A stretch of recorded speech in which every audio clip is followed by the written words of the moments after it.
Армысыздар достар. Бүгін кезекті клиенттеріміз Нұрлан аға мен Жанар ханым Астана қаласынан үй алып жатыр. Балаларыңыз алыпсыздар, иә? Енді қай жақтан келдіңіздер, бізді қайдан тауып келдіңіздер, қысқаша процесс қалай болды, айта кетсеңіздер, иә, оқырмандарға. Біріншіден, ассалаумағалейкум қазақ елі. Әлеуметтік желіден әдет бауырының парақшасын көріп, хабарласып, мән-жайды айтып, сосын өз ақылын кеңесін айтты. Сол арқылы біз Астанаға келіп қалдық. Осыдан бір апта бұрын дүйсенбі күні бірге жұмыстана бастадық. Енді мақсаты бірдің рухы бір дегендей, міне қолымызға үйдің қағазын алдық.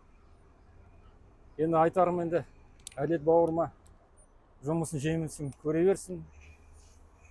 Отбасына тек қана бақыт, дені сау болып, тек қазақ елімен тек батасын алып жүре берсін. Әр қазағым үйлі болсын. Әумин. Әумин.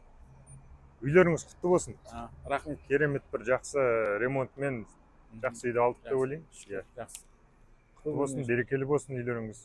Осылай, анау қай жақтан келіп жатсыздар? Батыс Қазақстаннан, иә? Батыс Қазақстан облысы Ақсай қаласынан келдік. Ақсай қаласынан, иә. Анау алыстан Батыс Қазақстаннан келіп, бізге осылай сенім білдіріп, келіп жұмыс істеп жатқандарыңызға алғыс білдіреміз. Баспаналарыңыз құтты болсын. Түсіңе береке берсін. Әумин. Рахмет.